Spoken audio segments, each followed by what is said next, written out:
Estamos. Bueno, vamos a continuar con los límites de consistencia. Estos límites de consistencia fueron, ya lo saben ustedes, pero fueron estudiados por Attenberg en función del contenido de agua de los suelos.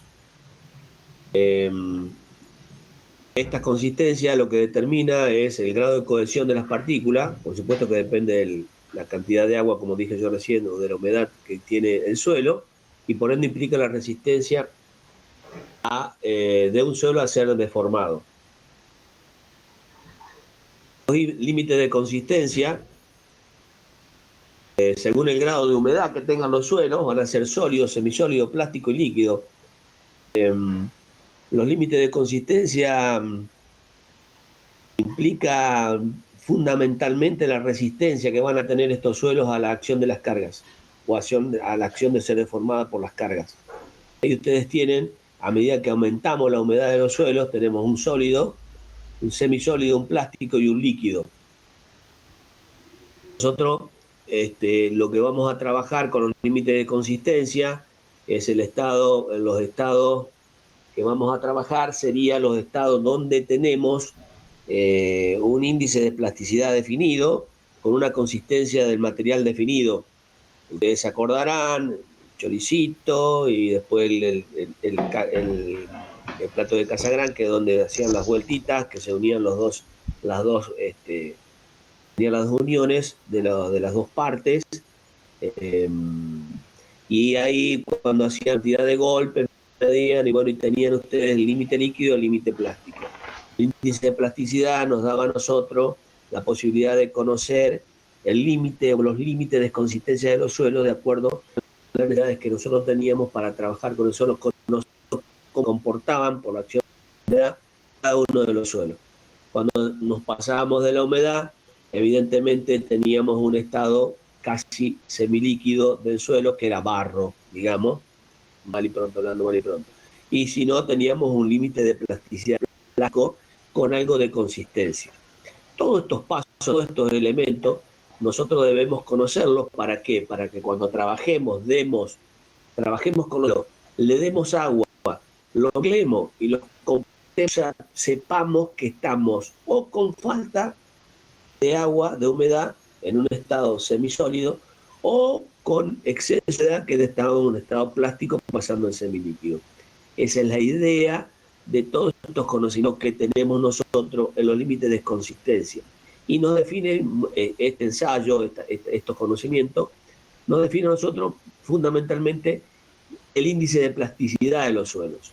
Entonces, ese límite de plasticidad, ese índice de plasticidad de los suelos nos va a definir nosotros qué tipo de suelo tenemos, si es muy susceptible a la humedad o si es poco susceptible a la humedad. Si es muy susceptible a la humedad, si tenemos un índice de plástico o un suelo con un índice de plasticidad elevado. Si es poco susceptible, con un índice de plasticidad bajo. Nosotros tenemos que trabajar, y ya lo dijimos y lo reitero para que lo fijen, índice de plasticidad 6, el máximo que podemos trabajar. Muy bien. Esto en cuanto a los índices de plasticidad. Nosotros lo que vamos a ver ahora, lo que tenemos antes, es, antes de esto también tenemos la granulometría de los suelos. La granulometría, que acá no lo tengo, que creo que lo debo tener más aquí adelante, a ver si lo tengo. A ver si lo tengo por acá, un segundito y ya lo vemos. Creo que se me escapó esto.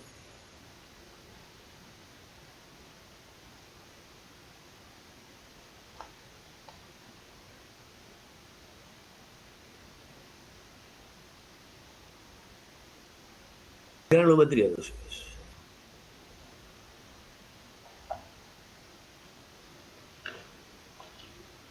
La vemos más allá adelante. Vamos a continuar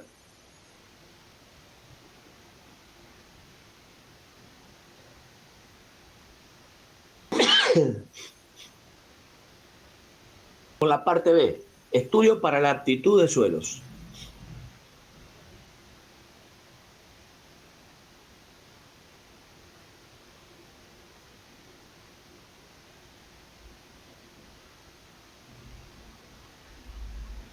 Bueno, nosotros habíamos definido la traza en vías de comunicación, ¿se acuerdan? Habíamos definido la traza en donde teníamos perfectamente definido la poligonal de apoyo y después ustedes calcularon las curvas horizontales, hicieron los perfiles en un ancho de camino de 30 metros,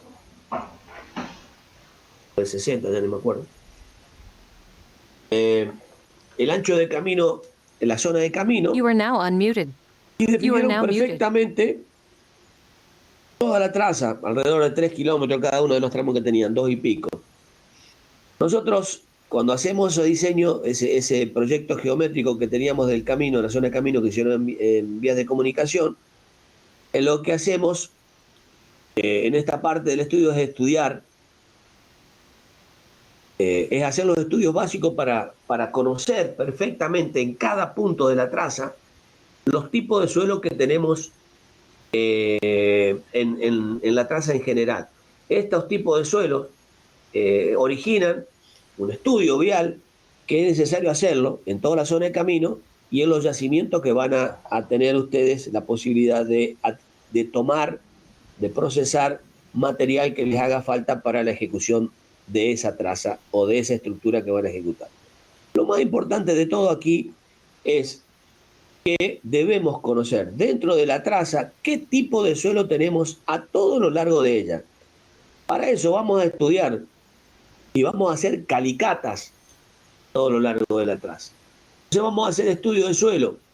Estos estudios de suelo van a ser en la zona de camino, un reconocimiento previo, una exploración, perfiles dafológicos, toma de muestras, alteradas e inalteradas.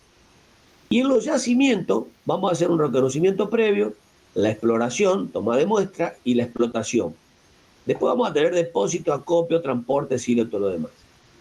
Estos depósitos y todo lo demás, y transporte, y silo, y todos los acopios que pudiéramos tener de todo tipo, lo vamos a tener después que tengamos todos los estudios hechos de la zona de camino y de los yacimientos que vemos acá abajo. Vamos a empezar con los estudios de suelo, conocimiento previo, exploración, que tienen perfiles dafológicos, el toma de muestras, alteradas e inalteradas.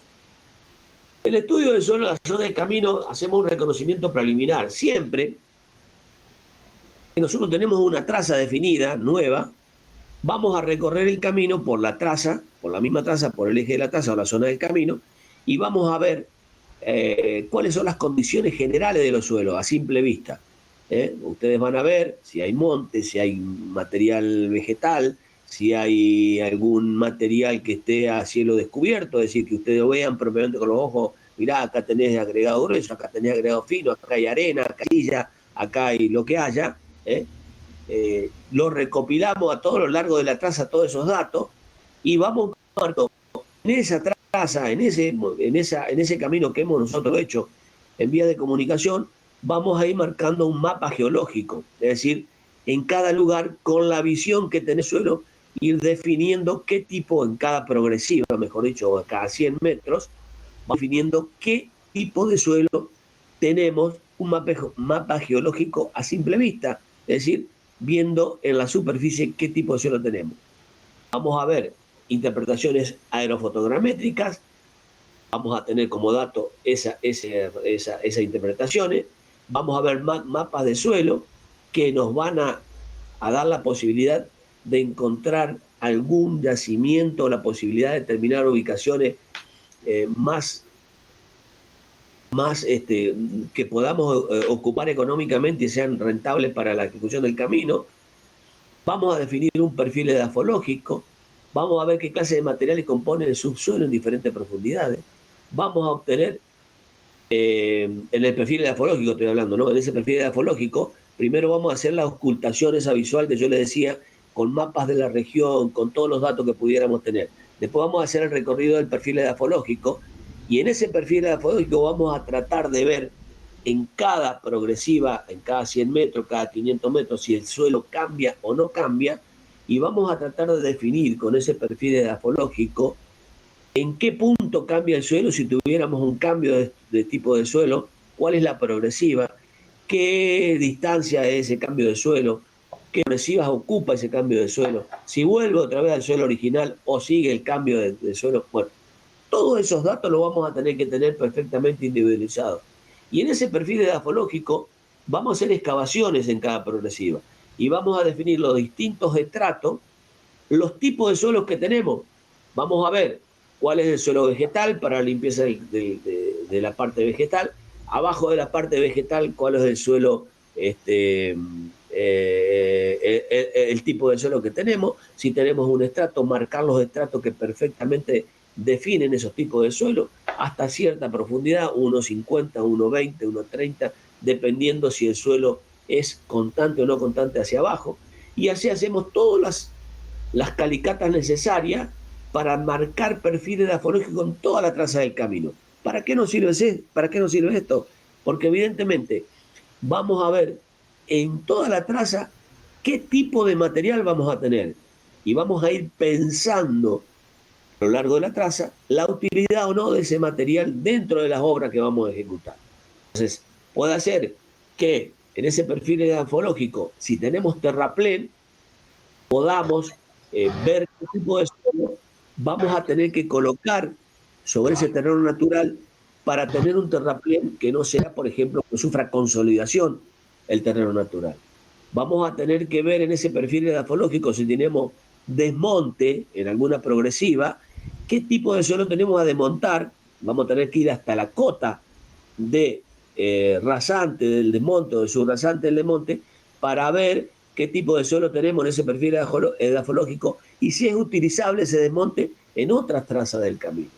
Así que esto es muy importante, el perfil edafológico, porque nos va a determinar los futuros trabajos que podemos hacer o que vamos a hacer dentro de esa traza perfectamente individualizada que hemos hecho, esa traza que hicimos en vías de comunicación, haciendo todos estos ensayos, por sobre la subrasante, por debajo de la subrasante. Las perforaciones, la separación de las perforaciones van a ser 500 metros para terraplén. Esto no es que sea 500 metros medido por... No, serán 500 metros si es terraplén y si cambia el terreno serán 200, 100 a donde cambie el terreno. Es decir, 500 metros si el terreno es constante, el mismo tipo de suelo. 100 metros en desmonte, si también el mismo tipo de suelo, tendremos que tomar los 50 metros o 100 metros o 150 metros si no cambia el suelo. Si hay cambio de suelo, habrá que marcar perfectamente el lugar del cambio de suelo, definir perfectamente en qué progresiva cambia el suelo. Las perforaciones intermedias, es lo que yo le decía recién, serán en consecuencia si hay cambio o no hay cambio de suelo. Así que debemos definir el perfil edafológico de toda la traza, de toda nuestra traza, perfectamente para saber qué suelos tenemos en nuestra traza y así definir trabajos posteriores, ya sea en excavación o en terraplén, que debamos hacer en la traza que estamos estudiando.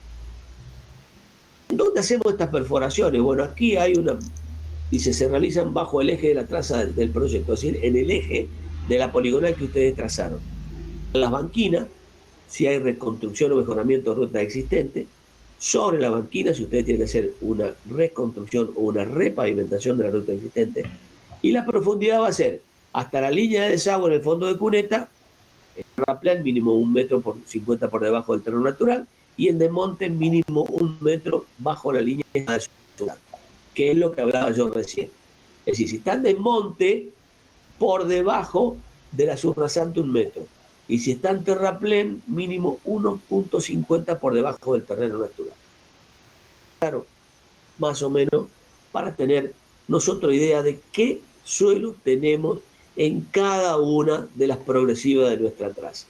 Este es el estudio en los cuales van a venir incorporados todos los datos que ustedes puedan conseguir de la zona.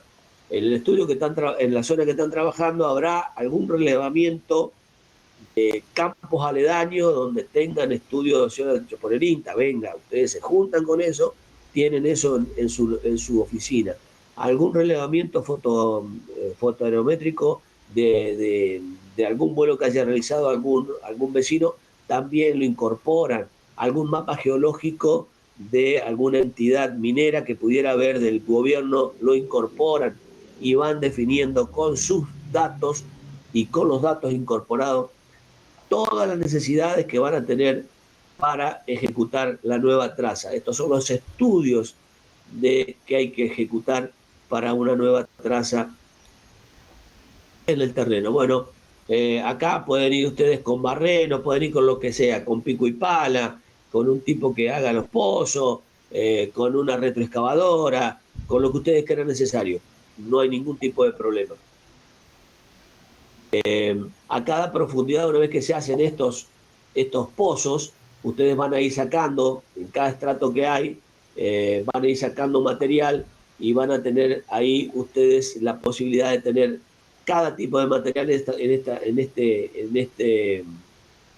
esta muestra con distintos tipos de material, el material 1, el material 2, en los distintos estratos que van a tener. Y si necesita hacer algún ensayo, bueno, sacarán la cantidad de material necesario para hacer, o proctor, densidades, para hacer granulometría, para hacer lo que vimos recién, los límites de Attenberg, para hacer estudio de sales, todo lo necesario, la cantidad de material necesaria para hacer los estudios que fueran pertinentes a estos perfiles edafológicos que estamos viendo. Bien. Acá tienen un perfil edafológico, la muestra 1, la muestra 2, la muestra 3. Aquí tienen perfectamente visto cómo sacar. Se pueden sacar muestras, creo que está por aquí. La extracción de muestras puede ser alteradas e inalteradas. Las alteradas son las que ustedes sacan de estructura alterada, si sacan el material, lo rompen y se lo llevan y hacen todo lo que necesitan, los ensayos que necesitan. Y las inalteradas son las que tratan de mantener el suelo en estado natural. Eso generalmente lo pueden utilizar para hacer algún esfuerzo de corte, tensión de corte, o alguna densidad del terreno natural en forma inalterada. Bueno, podría ser alguno de estos estudios. La manera de colocar y de hacer cada uno de estas extracciones está perfectamente especificada en las normas de ensayo, así que aquí no vamos a redundar en eso. Bueno, todo lo que se saca, todos los materiales que saca se embolsa tratando de que pierda la menor cantidad de humedad posible y especificando perfectamente la progresiva, el pozo, la profundidad, qué lugar, cómo. Todo tiene que estar perfectamente identificado. Con ese material perfectamente identificado hacemos los siguientes ensayos. Y aquí empezamos un poquito a anotar los ensayos que ustedes van a tener que repasar, o por lo menos saberlo. Los que lo saben, bienvenido sea, y los que no, tendrán que repasar y ver qué es cada uno de los ensayos. Por ejemplo, granulometría. Deben saber el ensayo granulométrico cómo es, lo vamos a ver enseguida. Los límites de Attenberg, que también lo deben saber para determinar la dispersividad. Sales y sulfato no lo deben tener muy presente, deberían leerlo por lo menos para saber cuál es el método, la duración y qué obtenemos de esto. Generalmente lo que obtenemos es la cantidad de sales y sulfato que tiene la muestra que ustedes van a sacar de cada suelo, y debe ser un porcentaje del peso del suelo que van a sacar en la cantidad de material. No debe exceder, creo que del 2% del suelo que ustedes están extrayendo. O sea, cuando tenemos mayor cantidad de sales en los suelos, evidentemente tenemos algún problema futuro, porque las sales, ustedes saben que con la presencia de agua y sin la presencia de agua tienen un comportamiento totalmente distinto. Así que, aparte de atacar estructuras metálicas o hormigones, estas sales y estos sulfatos deben estar perfectamente identificados. El CBR lo vamos a dar. El CBR es un ensayo, ya lo dije, de resistencia a la penetración de los suelos, por lo tanto nos da un valor soporte del suelo, que nos da un número que nos rige y que nos da una idea de la calidad de los tipos de suelo. Así que nuestro ensayo. Si ustedes, yo les digo, un CBR 3, seguramente van a tener una idea que es, en el futuro digo, van a tener una idea que es un CBR, que es un suelo pobre, de poca resistencia. de poco valor soporte. Y si yo les digo un CBR 80, se van a tener la idea de que es un CBR de muy buen valor soporte. Si le digo 40 es de buen valor soporte. Si le digo de 20 es de regular valor soporte. Y si le digo de 8, 9 o 10 es de regular para abajo. Si le digo de 5, de 4, de 3 es malo. Bueno, todas estas cuestiones son fundamentales para tener presente, digamos, conocer el ensayo, saber perfectamente qué tipo de ensayos son, cuáles son, hay muchos en CBR, y cuáles utilizamos nosotros en nuestra materia para tomar el conocimiento de las muestras que vamos a hacer de este tipo de ensayo en la traza que vamos a trabajar. Roberto, no voy a adelantar más porque hay un práctico y casi una unidad que habla respecto del CBR, pero como lo vamos a nombrar bastante antes de que ellos lleguen a esta instancia, es simplemente que el CBR, y cuando se habla de 2, 3 o 4, es un número adimensional y es un porcentaje. Es decir, cuando uno habla de 80, habla del 80%. El CBR es un ensayo cuyo valor o número es una comparación respecto de un suelo ideal, ¿sí? Un suelo que se tomó en algún momento, que en general que es un suelo de rock piedra partida, y a ese se lo toma como 100%. Entonces, los otros valores de CBR de los suelos que nosotros ensayamos está referido en relación a ese. Por eso decimos que es del 80, es decir, el 80% del suelo natural, el 4 es un suelo de ese suelo ideal que se tomó como base. Era simplemente eso, porque como te digo, lo van a escuchar muchas veces y que vayan teniendo idea de qué se trata hasta que veamos ya este tema en particular. Correcto, correcto. Bueno, nosotros vamos a hacer todos los estudios necesarios, pasar a hacer la granulometría necesaria y vamos a clasificar esos suelos según lo que vimos nosotros, a 1, a 2, a 3, a 4, a 5, a 6, a 7, a 1, a 2, a 2, 3, a lo que sea, lo vamos a clasificar con la clasificación HD y eso nos va a permitir a nosotros ya de sobremanera, de esta manera, conocer la calidad del suelo desde el punto de vista vial, como dice aquí. No se olviden, esa clasificación HRB es la que vamos a usar de aquí en más. No quiero que me vengan con SW, con todo lo demás. No, es HRB, es A1, A2, A3, A4, A5, A6, A7. No hay otro suelo para nosotros. Quiero que quede claro, por favor. De aquí en más, no queremos ser malos con las otras clasificaciones, pero a nosotros no es muy útil esta clasificación y los viales la usamos de sobremanera. Así que vamos a usar de aquí en más HRB, como hablamos anteriormente y como les conté anteriormente, la tablita esa hay que sabérsela un poquito, no de memoria, porque no tiene sentido, pero sí saber un poquito de qué depende, ¿no? de esa clasificación HRB. Trasladar los resultados de la clasificación a un gráfico y ese gráfico es el perfil edafológico. Ustedes han visto que el perfil edafológico es nada más y nada menos que es como es un tubito en cada progresiva, es un rectángulo con una profundidad de escala, con los espesores de cada capa que ustedes van encontrando, cada muestra que ustedes vieron ahí en el perfil ese que les mostré, y van representando cada muestra con su tipo de suelo, es decir, el perfil de que la muestra 1 tendrá suelo A4, la muestra 2 el suelo A3 y el espesor, y la progresiva en donde han sacado ese pozo. Entonces van identificando en cada progresiva y en cada pozo el estado de suelo que tienen en cada uno de esos perfiles de la fuente. Eso es lo que quiere decir en clasificación a un gráfico de perfil edafológico. La toma de muestras inalterada, como yo les decía recién, son muestras que no deben variar su situación respecto al estado natural. Para eso, lo que ustedes tienen que hacer es tratar de que esa muestra no sufra ninguna deformación, ninguna pérdida de humedad, tratar de llevarla como la han sacado y hacer los ensayos de consolidación, de algún ensayo de compresión confinada o triaxial, la humedad in situ, la densidad in situ y el CBR de esa de esa muestra inalterada. Todos estos ensayos son los que podríamos hacer nosotros con esas muestras inalteradas. ¿Y por qué? Y porque debemos saber si tenemos un terraplén muy alto, muy pesado, muy grande, si va a sufrir o no ese suelo consolidación en el futuro.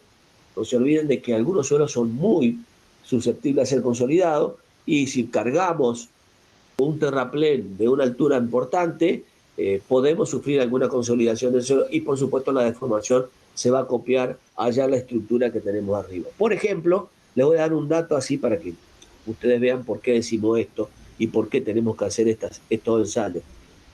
Pasando Rosario, está la comunicación del puente Rosario, Rosario-Victoria. Desde Rosario a Victoria hay 44 kilómetros. Desde Rosario a Victoria, un camino que une esa ciudad por todos el delta del Paraná. Y el delta del Paraná son todos suelos, evidentemente, muy finos y de toda la decantación que sufrió, que vino a través de los años del Paraná. Y ese terraplén de 4 metros de alto, evidentemente, se tuvo que pensar algo así, algo del ensayo de consolidación, es decir, tratar de que esos suelos no se consoliden por ese peso de un terraplén de esa magnitud. No se olviden de que ahí, cuando sufre el Paraná, sufre algún tipo de aumento de sus aguas, son importantes los aumentos en las crecientes. Entonces, hay que hacer una ruta a una altura tal de que la creciente máxima no se vea perjudicada la ruta. Por eso los terraplenes tan altos. Entonces, esos terraplenes tienen un peso enorme sobre esos suelos de terreno natural. Así que ahí se hicieron estos tipos de ensayos para tratar de que esos suelos no se consoliden y en el futuro tengamos asentamiento de esos terraplenes. Bueno, un ejemplo que me surge así para que ustedes vean la necesidad de hacer estos tipos de ensayos. Bueno, tipo de muestras inalteradas, trozos de muestra y todo lo demás, eso ya lo vemos. Los pesafiltros, vamos a pasar por alto. Extracción de muestras de yacimiento. Bueno, aquí lo que vamos a ver ahora tuvimos la traza recién. Aquí lo que vamos a hacer ahora es el estudio de un yacimiento. Yacimientos, ustedes saben que tienen yacimientos y depósitos. Los depósitos son donde ustedes ubican el material exceso, el material que tienen en exceso, la traza que no sirve para nada, que no lo ocupan en ningún lugar. Y los yacimientos son materiales son áreas donde ustedes trabajan produciendo el material necesario para ser ocupados en la traza, en la subbase, en la base, en los concretos asfálticos, los hormigones. Ustedes obtienen arena, ustedes tienen agregados gruesos, obtienen todo lo necesario para el yacimiento. O sea que son lugares donde hacemos la explotación de los suelos.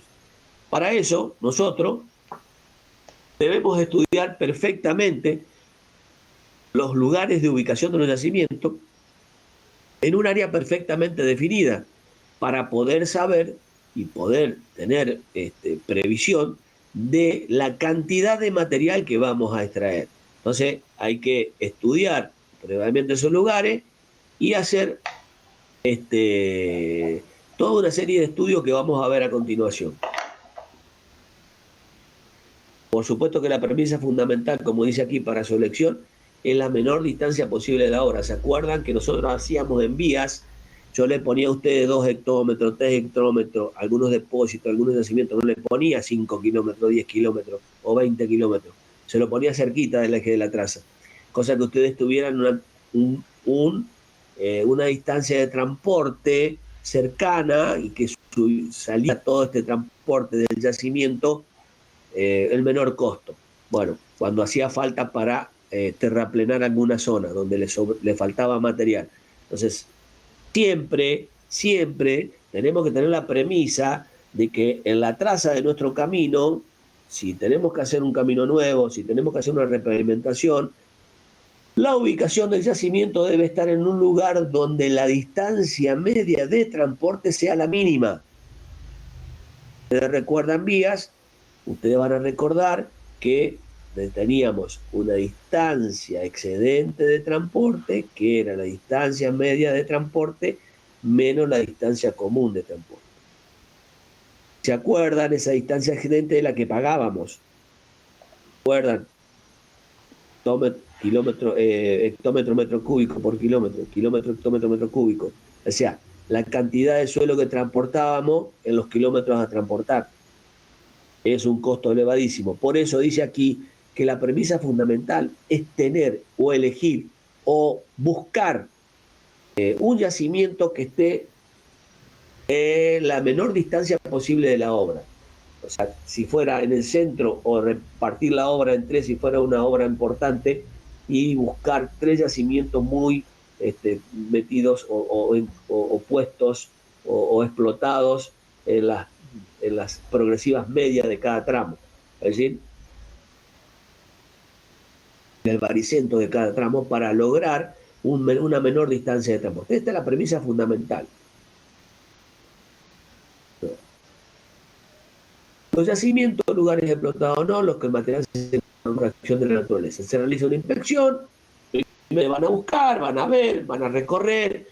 Siempre hay de la zona que les dice, che, allá hay explotado en algún tiempo un yacimiento, vamos a verlo, ya lo explotaron del todo, vamos a ver otro, allá yo tengo uno por allá, el otro. Bueno. Y siempre hay así algún comentario de yacimiento de encontrar. Nosotros tenemos que ir y ver primero una inspección ocular, como dice aquí, para ver qué tenemos a simple vista. Cuando nosotros tenemos a simple vista algún material a flor de la tierra en el rural, vamos a ver, después vamos a decir, acá hay este material, vamos a tener que hacer algunas ocultaciones, algunos pozos para ver cuánto es el material que va hacia el inferior de la tierra, a ver cuál es el estrato de este material que tenemos a explotar. Es un comienzo que hacemos. Aquí les dice, si se trata cada uno de ellos, tratar de ver qué material tenemos y si podemos tener alguna muestra, cuando, sin hacer ningún tipo de estudio, llevarse alguna muestra para ver qué tipo de material, si hacemos esa ocultación. Muy bien, aquí vamos a pasar a un grafiquito que yo les hice muy, muy, muy elemental. Y un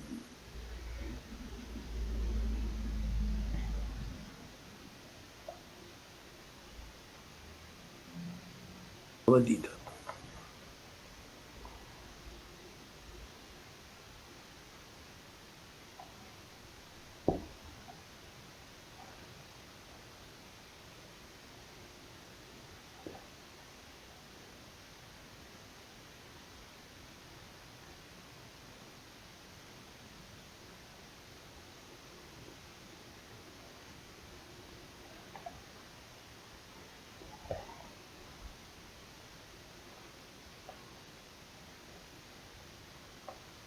Bueno, esto es un área cualquiera. Yo le puse 500 por 600. Póngale 500 por 500. Esto es un área, una superficie de un yacimiento, que ustedes fueron, miraron, vieron e hicieron un relevamiento de la zona ocular. Una vez que tienen el yacimiento o el área Roberto, comparada a esto, sí.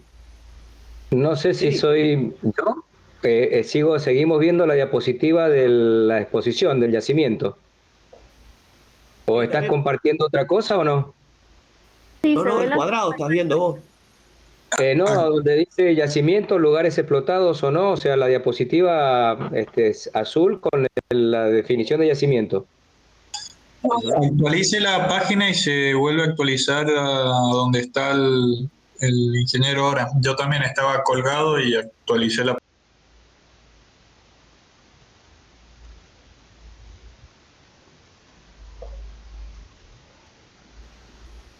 You are now muted. Sí, es una cuestión mía, Roberto. Sí. You are now Bien, unmuted. está bien, no hay problema. La actualicé y tal ¿Lo cual. están viendo entonces? ¿Ahora lo están volvió. viendo, chicos? Sí, sí, sí. You are Sí, ahora se ve. Bueno, correcto. Bueno, esta es una superficie cualquiera. No es tan regular la superficie, pero supongamos que sea así, un cuadrado, 500 por 500. Esta superficie es donde ustedes fueron a hacer la inspección ocular del yacimiento, donde dijeron, bueno, acá es probable que podamos. ¿Qué es lo que hacen con este yacimiento? Hacen cuadrículas, como les digo acá. Cuadrículas perfectamente divididas, 500 si quieren 100. no le dice más cuadrículas, pero no importa. Si quieren 100 cada una, hacen 100 cada una y hacen las cuadrículas que sean necesarias. 100, 50, 80, 200, lo que ustedes quieran. Lo que ustedes quieran. Entonces, en cada cuadrícula ustedes van a tener una intersección de cada una de los cuadrados. ¿Y qué hacen? El pozo 1, hacen un pozo 1 aquí. Yo, había escrito el otro día, recién encontré con qué escribir, pero no me acuerdo dónde. Hacen un pozo aquí y definen el pozo 1 aquí.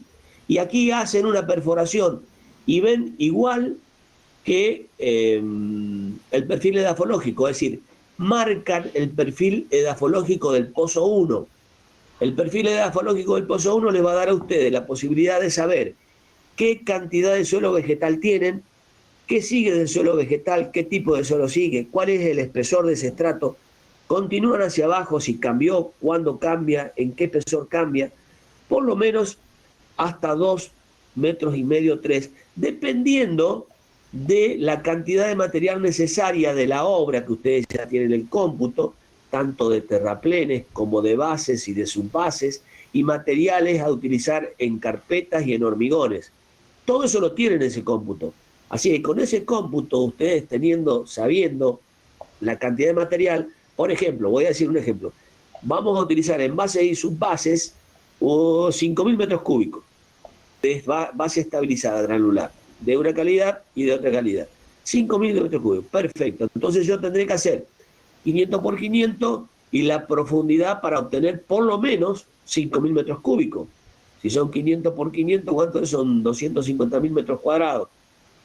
Por la profundidad, ustedes sabrán qué cantidad de material van a obtener haciendo la ocultación de este yacimiento. En este yacimiento hacen el pozo 1, el pozo 2 lo puede hacer acá, el pozo 3 aquí, el pozo 4 aquí, el pozo 5 aquí, el pozo 6 aquí. ¿Qué medimos con los pozos? Con los pozos lo que hacemos es medir el perfil edafológico de cada uno de ellos y saber cuánto es el rendimiento de este yacimiento. ¿Por qué? Porque ese perfil edafológico nos va a decir nosotros cuál es el estrato que tenemos, por ejemplo, de agregados pétreos granulares. Entonces vamos a tener 1 metro, 2 metros, 1,5 metros, y en el pozo 1, ¿qué espesor tiene? Y en el pozo 2, ¿qué espesor tiene? Y en el 3, y en el 4, y en el 5, ¿qué espesor tiene? ¿Varió? ¿Fue mayor? ¿Fue menor? ¿Se perdió el estrato de granulares que teníamos en el pozo 1? Bueno, todos estos estudios se hacen previo a la explotación del yacimiento. Se va con un equipo, con una máquina, y se hacen pozos en cada uno de los puntos, la cantidad que sea necesaria. Si ustedes ven que el yacimiento tiene un rendimiento óptimo que no varía en todos los pozos que hicieron, los estratos que tuvieron en el primer pozo, si no varía y tienen un espesor óptimo para explotarlo, bienvenido sea. Si ustedes ven que el estrato del pozo 1 es distinto al del 2, distinto al del 3, distinto del 4, van a tener que hacer un numerito y van a tener que ver cuál es el rendimiento que tiene este yacimiento. La otra cosa que tienen que ver, más allá del perfil edafológico y de la profundidad del yacimiento que tienen a explotar, son la granulometría de los materiales. ¿Por qué? Porque puede ser que estos estratos con un rendimiento de 2 metros que tienen en profundidad tengan agregados muy gruesos, es decir, material de un tamaño que no vamos a utilizar. A eso se le llama rechazo de la cantera. Entonces tenemos un porcentaje de rechazo en esta cantera muy elevado, y llamamos elevado cuando está por arriba del 30 o el 40% de producción de la cantera. ¿Y cuál es el 30 o 40%? Y es 500 por 500 por la profundidad que tiene el estrato que van a producir, que van a explotar ustedes. Esto, la única manera de saberlo es haciendo perfiles edafológicos, pozos, perforaciones en cada una de estas cuadrículas. ¿Y qué nos va a decir esas perforaciones? Y nos va a dar el dato de que si este yacimiento es explotable o no es explotable. Si es explotable, llevamos muestra y hacemos análisis, como le decía recién, de cuánto es el material de rechazo que tenemos, de cuánto es el material utilizable grueso que tenemos, de cuánto es el material intermedio que tenemos, de cuánto es la arena que tenemos. Tenemos que saber también de estos yacimientos cuánto es el destape que tenemos. El destape es todo el suelo inútil vegetal. Y a veces el destape de suelos finos, de suelos orgánicos, es de una profundidad bastante apreciable. Llega a ser de metro, metro y medio. Entonces imagínense que tengan que excavar 1,5 metros por los 250.000 metros cuadrados. Es un montón de dinero, es un montón de metros cúbicos. Bueno, todo eso hay que sopesarlo, hay que analizarlo. En los yacimientos hay que estudiarlos profundamente para ver si el material que tiene ese yacimiento no sirve o sirve para ser utilizado en cada una de las etapas de ejecución de nuestra estructura. Y que sea en cada una de las etapas, estoy hablando de hormigones, de asfalto, de bases estabilizadas granulares y hasta de terraplenes si fuera necesario. Estos análisis surgen de este estudio de cualquiera de los yacimientos que van a explotar. Yo les digo uno cuadrado, puede ser de cualquier forma, pero la superficie del yacimiento, en la profundidad del yacimiento, debe tener el material necesario para ser utilizado en cada una de las etapas de construcción. Así que fíjense ustedes la importancia, porque aquí está el puntapié inicial de la obra, aquí está el costo de la obra, y no se olviden nunca del costo de la obra, porque siempre van a hablar de dinero ustedes. Este es el inicio de todo y el puntapié inicial, y ubicarlo en un lugar favorable y tener una explotación económicamente favorable del yacimiento en una traza de camino no es moneda corriente. Es importante que tengamos estos estudios y definamos estos estudios perfectamente para poder trabajar con tranquilidad durante toda la obra y no llegar a la mitad de la obra y decir, che, se me agotó el yacimiento, hice mal el estudio. En lugar de hacer todos los pozos que dijimos, hice 2 pozos. Y en el medio hice un pozo aquí, hice otro pozo aquí. Y en el medio resulta que el estrato que estaba acá no está más en este lugar. Y aquí sigue estando, pero mirá, toda esta superficie no la podemos explotar porque no tiene el material que habíamos. Entonces, todas estas cosas, ¿saben qué? Salen carísimas, porque todo lo que se va a hacer pensando en el yacimiento, en la explotación. Seguramente alrededor de este yacimiento se va a poner el obrador, se va a poner la planta de asfalto, se va a poner la planta de hormigón, se va a poner el obrador para atender la parte mecánica de los vehículos, se va a poner la administración, se va a poner todo alrededor de este yacimiento, porque aquí va a estar concentrado, va a estar el corazón de la obra. Es importantísimo esto que les digo, porque seguramente en gran parte de nuestro territorio tenemos, por lo menos en nuestra zona, tenemos yacimientos a todo lo largo de nuestros corredores al oeste. Pero si se van hacia el este, ya no tienen la misma ventaja. Se van hacia el este, se van alejando de la cordillera y van teniendo cada vez menos. Y no se vayan muy lejos, se vayan acá, nomás a la Valle, váyanse a San Martín, váyanse a Junín, Rivadavia, y vamos teniendo menos, y cada vez que nos alejamos hacia el este, menos material tenemos que pueden ser utilizados en cada una de estas etapas que estamos hablando. Así que estos yacimientos son importantísimos de conocer. Y vamos a ver seguidamente, espero hayan entendido lo que les quise decir. Díganme si entendieron, si no hay si tienen alguna pregunta o quieren que repita algo, por favor. You are now unmuted. Yo tengo una consulta, que es con un término particular, con el término de rendimiento, porque me confundió que varias veces hacía referencia a rendimiento y mencionaba profundidades, y eso como que me confundió un poco. You are now El muted. rendimiento de un yacimiento es la cantidad de material útil que tiene. Por ejemplo, si vos acá tenés 500 por 500 y te vas 2,5 metros o 3 metros hacia abajo, el volumen de eso tiene que tener un rendimiento superior al 60%, 70%. Quiere decir que el rendimiento es el material útil que saco de esos volumen que estoy analizando, que estoy explotando. Ese es el rendimiento de un You are yacimiento. now unmuted. Puede ser positivo, puede ser negativo. ¿Está claro? Perfecto, ahí se entendió. Ahí lo entendí. Gracias. You are now muted. Roberto, Sí. y, a ver, eso es la cantidad, el rendimiento del material útil que sacás respecto del volumen que tenés que mover. Resulta que yo, el 60%, ¿qué significa? Que yo por cada 100 metros cúbicos de material que muevo del yacimiento, voy a tener 60 metros cúbicos aptos para utilizar en el lugar que yo quiera, o sea, material de relleno, de base, de subbase, material para carpeta.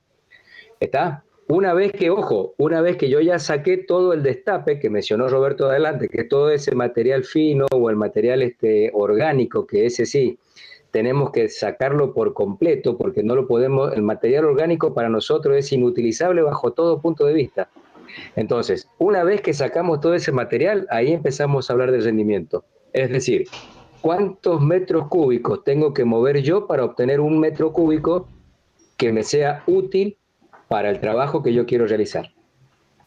No sé si quedó You are now también claro ahí. unmuted. Sí, perfecto.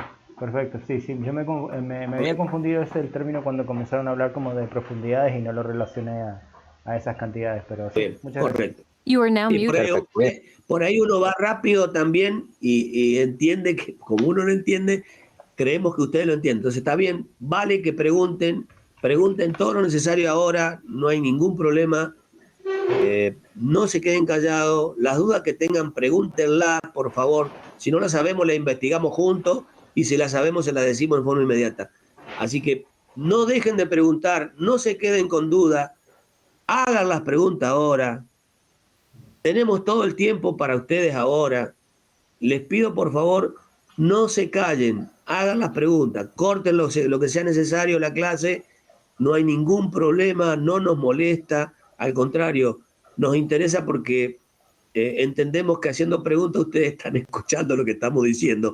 Entonces necesitamos que ustedes participen en la clase.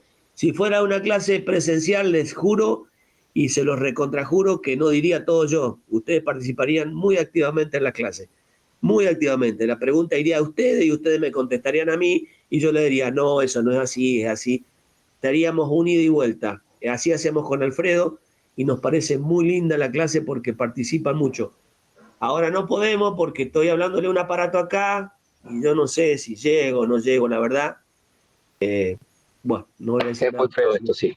Es una manera muy fea de dar clases realmente. Aquellos que nos gusta dar clases. Bueno, la presencialidad de los chicos de ustedes enfrente, por lo menos se le ve las caras, sabemos si la cara me dice, che, no entendí un carajo, entendí. La cara de ustedes nos dice todo y paramos y preguntamos y bueno, y esas cosas. Bueno, ¿qué va a ser? Así estamos. A ver, entonces, a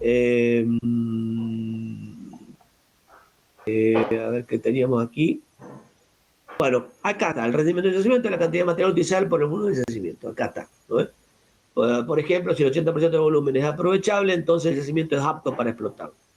El desperdicio de un yacimiento no debe ser menor del 25%. Debe ser menor del 25%, perdón.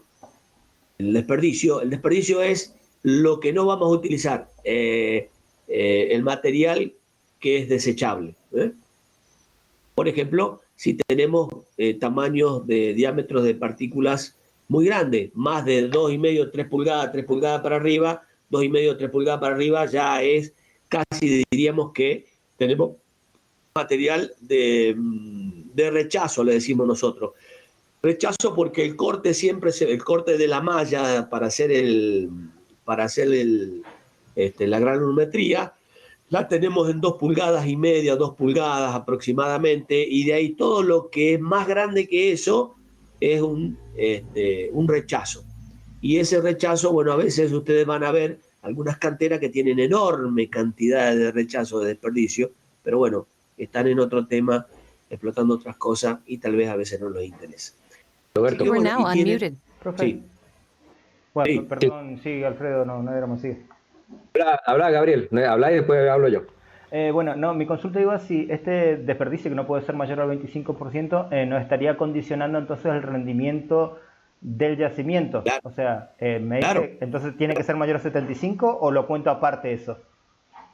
No, mirá, lo que va a tener que ver aquí, nosotros decimos You el are now 80, el muted. 25, tampoco esto no son porcentajes que si no es el 80 no sirve, no. No es si es el 25 no sirve. Va a tener que hacer un estudio económico, poner que sea el 30 el desperdicio. Y tendrás que sentarte a hacer números, hermano. Es decir, che, bueno, voy a hacer números. A ver, ¿qué me surge? Voy a explotar esto. ¿Cuánto tiempo me lleva? ¿Cuánta plata pierdo porque el 30% me queda afuera? ¿Cuándo tengo que explotar? Todo eso es cuestión de números. Y lo que pasa es que a partir de 25, mayor de 25 desperdicios, ya entras a pensar, decir, che, este yacimiento me está dando pérdida. Estoy produciendo una cantidad de material que un 30%, ponele vos, es desechable. Epa, voy a tener que producir un 30% más de esa cantidad que yo decía que tengo que explotar. Bueno, ahí tendrás que sentarte, hacer una ecuación económica, un estudio económico y ver si te permite el transporte y todo el trabajo que estás haciendo, si te permite este desperdicio de material. ¿Ah? Alfredo. Sí, bueno, ahí, Gabriel, lógicamente todo esto, como te dice Roberto, vos tenés que hacer todas evaluaciones económicas. Capaz que tenés 50%, pero el yacimiento más cercano lo tenés a 150 kilómetros, que tiene un rendimiento mayor, pero hay que transportarlo, y el transporte en áridos, el transporte tiene una influencia muy grande. Cuando vos comparás lo que cuesta elaborar un metro cúbico de árido y lo que cuesta transportarte ese metro cúbico de árido, posiblemente vos tengas que quedarte con esta ripiera a pesar de tener el 50% de rechazo. Pero además de eso, ahora existen también las trituradoras de áridos. Entonces es probable que según sea, por eso todo esto hay que sentarse y sacar números, y estos son lo que pueden hacer. Primero, que ganes o pierdas una licitación, en el mejor de los casos, y en el peor de los casos es que pueda irte a la quiebra tu empresa o la empresa para la que trabajas por un mal estudio de un yacimiento. Ahora, por ejemplo, o mejor dicho, desde hace un tiempo atrás, los nuevos pliegos de Vialidad Nacional exigen que en las carpetas haya un porcentaje alto de material triturado. Entonces, algo que era impensado en Mendoza, porque lógicamente en Mendoza nosotros somos bendecidos por el tipo de suelo que tenemos. Tenemos áridos cerca, tenemos ripieras y yacimientos cerca, excepto, como también le dijo Roberto anteriormente, si ustedes mientras más al este se vayan y más al norte se vayan, siempre que estén tomando una dirección noreste o sureste, van a ir teniendo suelos cada vez más finos. Lógicamente, porque nos estamos alejando de la montaña, que es la productora de áridos. Puede ser que ustedes tengan un rechazo, pero ya al tener una trituradora, ustedes ese material de rechazo lo pueden utilizar. Como les decía recién, hasta hace un tiempo atrás era impensado tener una trituradora en Mendoza teniendo la cantidad de áridos que teníamos. Las trituradoras eran en Buenos Aires, Santa Fe, en el norte del país. Pero ahora, como Vialidad Nacional exige en las carpetas que tengan un alto contenido de material triturado, que más adelante, a medida que vayamos avanzando, se van a dar cuenta cuáles son los beneficios del material triturado, que simplemente ahora, ¿qué le voy a decir? Mientras más irregular sea el árido, es cierto, puede que tengan mayor cantidad de vacíos, pero van a tener más trabazón entre esos áridos. Al tener mayor cantidad de triturado, para ustedes ese 50% de rechazo, que le decía yo recién como ejemplo, al triturarlo pueden tener también elevar lógicamente el rendimiento de la cantera. Era eso, Osvaldo, y no sé si queda claro, Gabriel, tu pregunta. You are now unmuted. Clarísimo, profe. Clarísimo. Y muchas gracias. You are now No, por muted. favor. Muy bien. Bueno, estos son yacimientos con cara cubierta. Hay yacimientos con cara descubierta que se llama cielo abierto también. Es la que muestra el material, es el que ustedes van caminando y ven el material en superficie. Ese se llama cara descubierta o a cielo abierto. No tiene sentido, son distintos tipos de Y acá el de sin cara descubierta es el que yo le decía que hay que sacar destape. El destape, el suelo orgánico que tienen arriba del material, puede ser que esté por debajo de ese material de yacimiento, tiene que sacar todo el destape de los 500 por 500 metros cuadrados que tienen ahí en un metro. Son un montón de metros cúbicos que hay que trabajar. Así que bueno, Roberto, ese es otro. Sí. discúlpame, también para ampliar esto. Otro costo que hay que tener también en cuenta es que ya no se hace como antes, que uno iba, encontraba un árido o un yacimiento, hacía el pozo y dejaba el pozo, se las tomaba cuando terminaba la obra y que Dios se apiadara de ese terreno. Ahora no, ahora estamos obligados a remediar la intervención que nosotros estamos haciendo. Y de hecho, en boga está los problemas que ocasionan en los escurrimientos, porque lógicamente nosotros a dónde tenemos mayores yacimientos, en los escurrimientos de agua, en los escurrimientos sobre todo aluvionales. De más está decirle los problemas que estamos teniendo en algunos puentes, que gracias a Dios no son nuestros, son de vialidad nacional, pero que estamos teniendo por la mala explotación o por una explotación no controlada de una cantera. Entonces, eso es un valor que también hay que tenerse presente, porque cuando yo utilizo el material y una vez que utilicé, tengo que decir y remediar después el daño ambiental que yo estoy haciendo. En Europa ya no se permiten, en Alemania, por ejemplo, ya no se permiten más aperturas de canteras. Lógicamente, Alemania es un país mucho más chico que el nuestro, pero en Alemania ya se tiene que recurrir exclusivamente al reciclado. Está terminantemente prohibido abrir canteras nuevas para hacer para uso vial o para cualquier tipo de uso. Así que imagínense hasta dónde llega esta concientización ambiental que ha hecho que no solo en Alemania, en varios países de Europa ya no se pueden hacer aperturas de cantera. No queda más que la utilización del material reciclado. Así que bueno, nosotros tenemos todavía no hemos alcanzado esa conciencia, pero tenemos un país mucho más extenso. Era eso, Roberto. Sí, tenemos que recorrer un largo camino, chicos, todavía, porque si ustedes van hacia el sur y ven las canteras, la explotación incontrolable de todas las canteras que hay hacia el oeste de la Ruta 40, se van a dar cuenta de lo que estamos hablando con Alfredo. La verdad, nos falta muchísimo. Y cuando lleguemos a lo de Alemania, ya los alemanes van a estar en la estratosfera o en Sí, vaya a saber con qué van a inventar. otro planeta y nosotros vamos a estar acá todavía haciendo reciclado. Bueno, pero... Sí, y perdón, lo último y te dejo, Roberto. Sí. Si bien es cierto que el Estado tiene la obligación de realizar el control, cada uno de nosotros sabe que no tiene que tener un policía al lado para no andar robando o andar haciendo cosas raras. La persona que explota también tiene que ser consciente en su explotación y no solamente tiene que tener siempre al Estado encima que le esté diciendo cómo debe hacerlo o qué no debe hacer. Por eso estamos lejos, como decía Roberto, de mucho de esto. Bien, Bueno, hasta pero hay que trabajar, en algún momento hay que empezar, ya se empezó a trabajar, están haciendo algo, el gobierno provincial estoy hablando. Sí, está trabajando en esto precisamente, sí. Está trabajando en esto. Y hay que seguir trabajando en esto, chicos, ustedes son los que quedan, los que van a estar y los que en algún futuro van a estar en algún lugar haciendo cosas.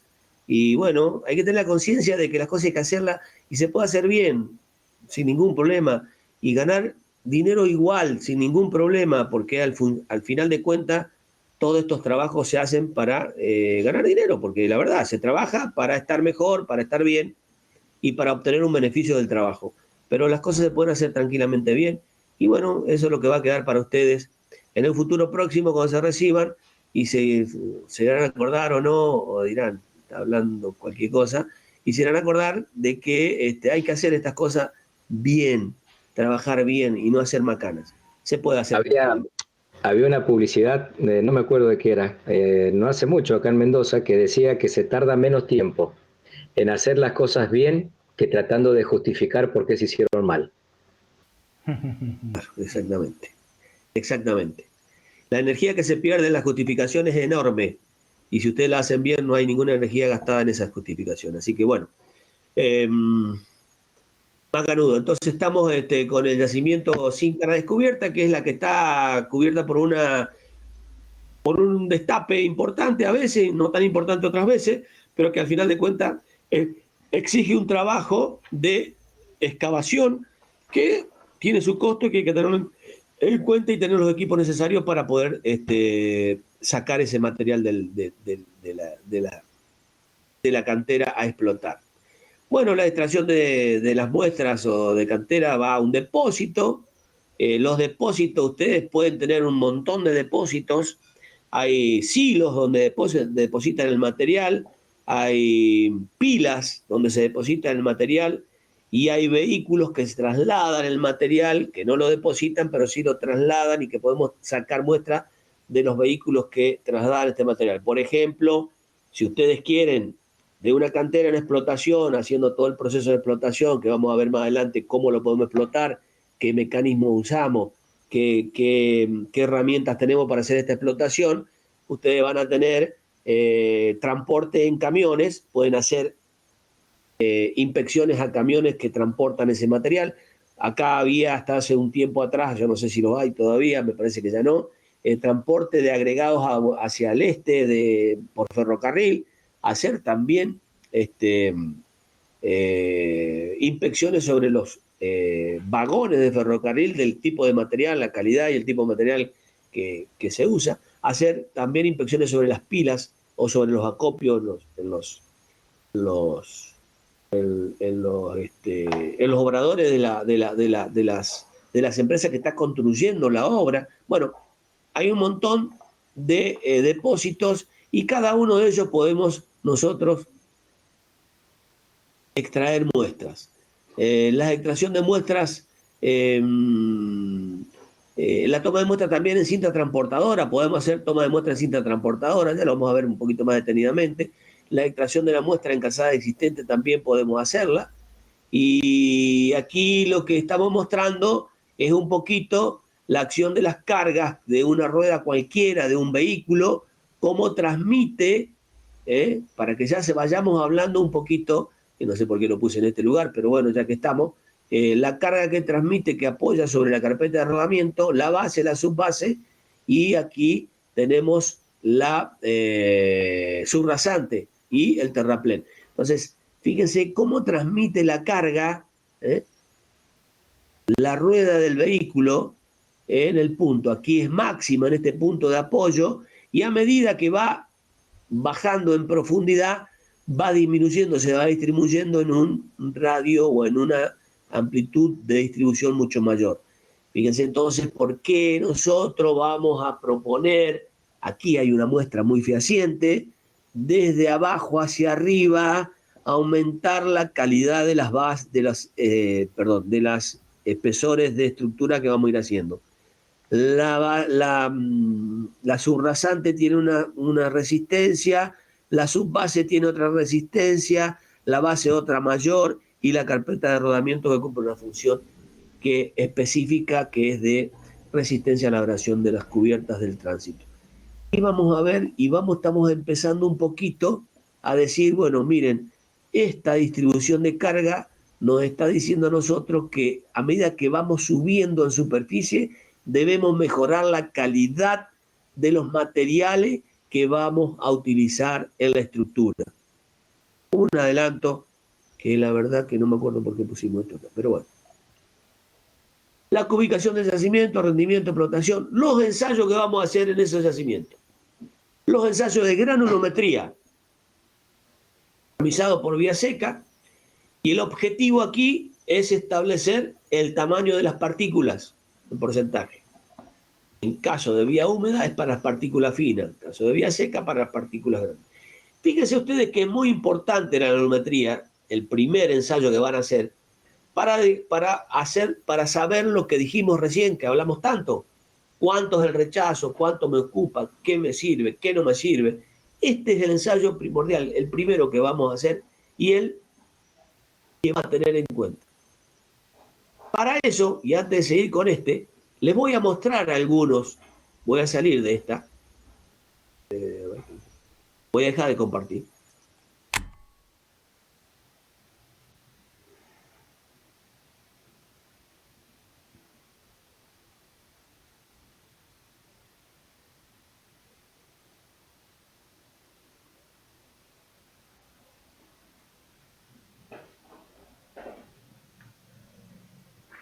vamos a ver algunas curvas granulométricas que Alfredo, si estás Alfredo, vas a decir ¿Sí? que yo Sí, sí, estoy. una granulometría general. Fíjense ustedes, ahí tiene una granulometría general, esto lo saqué de vialidad, me lo entretuve yo en un descuido, pero aquí tienen una muestra de... En un asado. claro, en un asado. Recuerden que eso es lo bueno que tenemos los viales.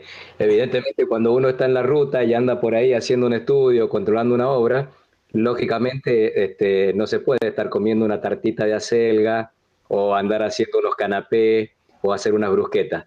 No queda más que prender un fuego, tirar unos hierros y arriba de eso un lindo pedazo de asado. Así que bueno, obligado. Yo le robé estas curvas, se quedaron de You sobremesa are y yo now le robé estas unmuted. curvas. No Claro, pero los viales, ¿eh? no, bueno, obligado, estamos obligados a eso. Delgados no son, te aseguro, los viales, ninguno es flaco. You are now muted. Bueno, la curva granulométrica que nosotros queremos tener es esta, fíjense, la roja, ¿la ven? Esta es la curva de máxima compacidad. ¿Qué significa de máxima compacidad? Quiere decir que tiene el porcentaje de materiales adecuado, cada uno de los porcentajes de los tamaños de las partículas que necesitamos en esa granulometría. ¿Qué quiere decir? Que todos los espacios de partículas, esa es la de la máxima compacidad. Fíjense el resultado de la extracción de la muestra aquí arriba. ¿Ven? El material por ahí se va un poquito bastante, a partir de el tamiz del 40% del tamiz número 10. Fíjense aquí, el 10 empieza a irse para arriba y vuelve a bajar aquí en un tamiz de tamaño, en el fino, ¿no? Aquí, Alfredo, vos que sabes mejor que yo esto.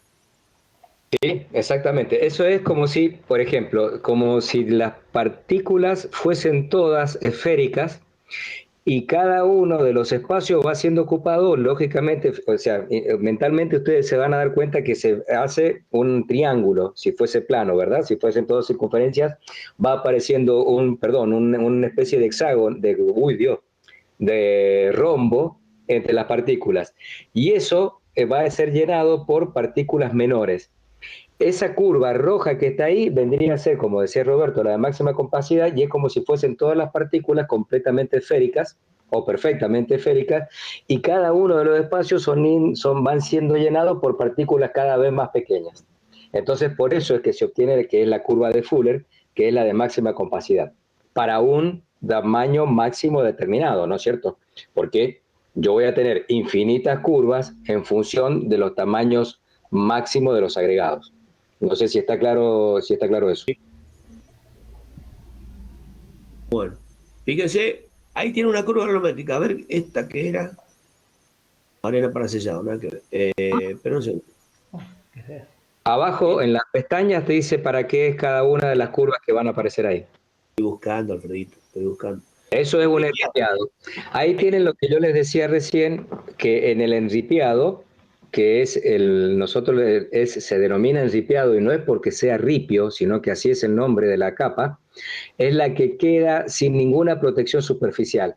Entonces, en este caso, el enripiado, el material, tiene que tener una cierta plasticidad y una plasticidad relativamente alta, alrededor de 12%, o mejor, no, perdón, por ciento no, un índice plástico de 12, para que las partículas permanezcan unidas, porque yo no voy a colocar ninguna capa por encima de esta capa de suelo para protegerla, es decir, protegerla del tránsito y de las lluvias, o de las condiciones climáticas, perdón, porque no solo lo voy a proteger de la lluvia, sino que lo protejo también de la sequía. Para este enripiado que dice Alfredo, fíjense que tienen curvas estándar. Una curva, que es esta que está aquí, límite fino, y una curva límite grueso. ¿Ven?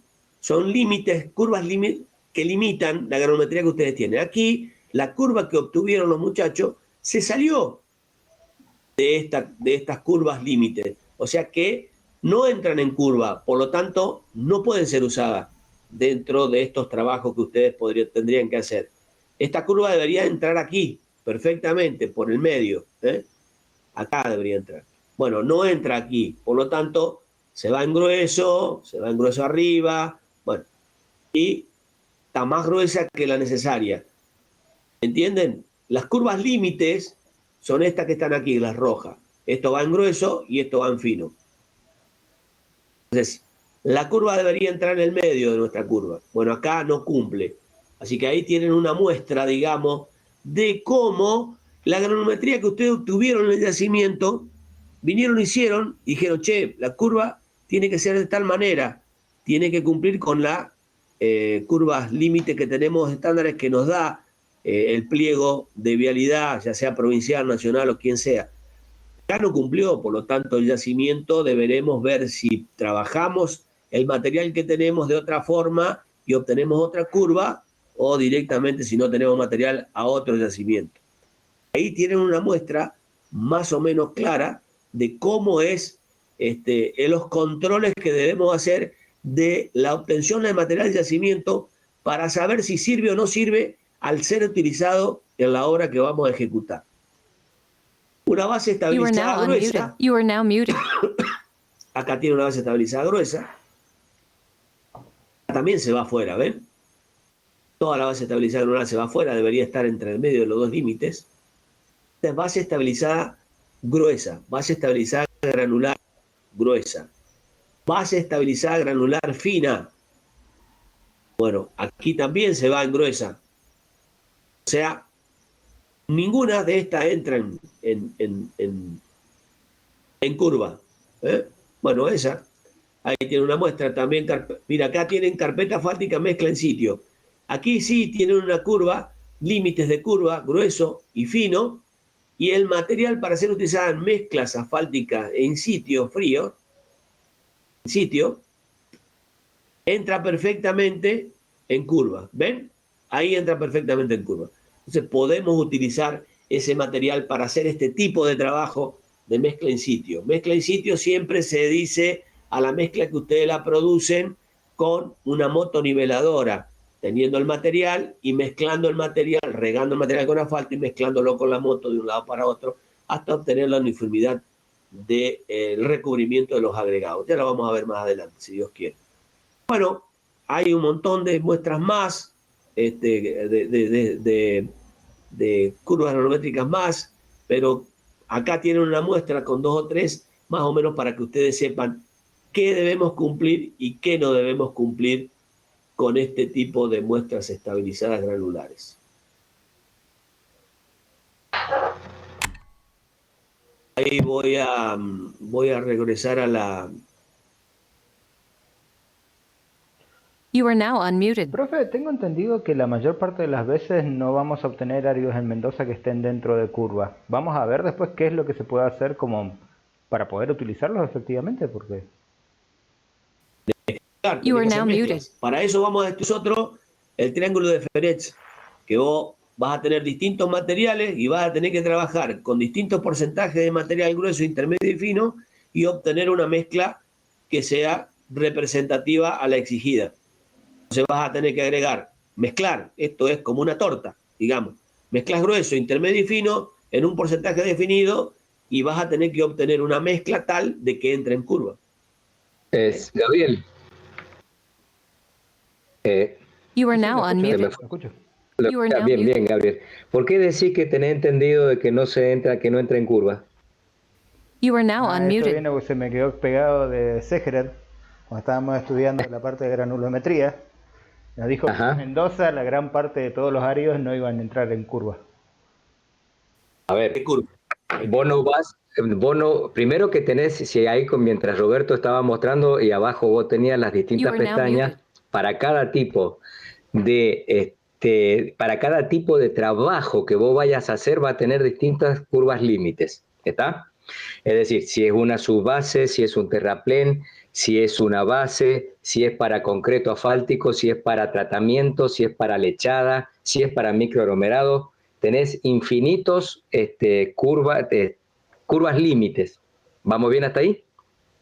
Ahora bien, si vos encontraras un lugar, un yacimiento en el cual vos vas a encontrar curvas vas a encontrar granulometrías que queden perfectamente en curvas, estarías en el paraíso.